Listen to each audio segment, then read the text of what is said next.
Siyam mula sa 29 na aktibo at mga dating pulis na kinasuhan kaugnay ng kontrobersyal na 990 kilo drug raid ang pinaghahanap pa ngayon ng pulisya.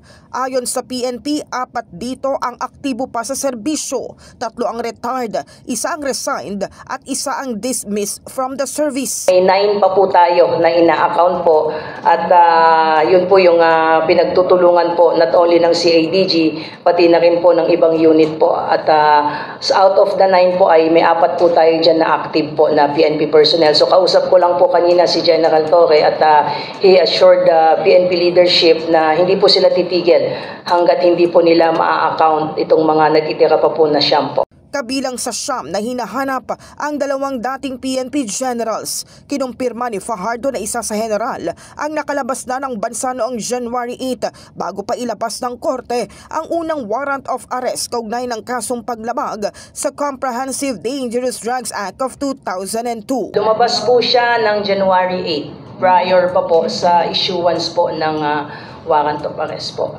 We are hoping that since nandito naman na po, may proseso po tayo, ay bigyan ng pagkakataon po yung proseso na tumakbo at lahat naman po ito ay mga dating miyembro po ng PNP. They know the process and we expect na sila po mismo ang makakaintindi na bahagi po ng proseso po ito at kailangan respetuhin po natin yung proseso po at jurisdiction po ng korte. Wala pa rin daw surrender filler mula sa 2 dating opisyal. Patuloy ang panawagan ng PNP sa mga sangkot na sumuko at harapin ang kanilang kaso sa korte. Hinihintay na lamang din ng PNP ang prosekusyon na humiling ng hold departure order laban sa iba pang mga pulis na at large upang hindi makalabas ng bansa. We will have to wait, sir, kung yung prosecution po will be applying for hold departure order since naisampa naman na po, sir, yung kaso po sa korte po. So we expect po na corresponding HDO will be filed by, magpo-file po ng petition po yung prosecution to make sure,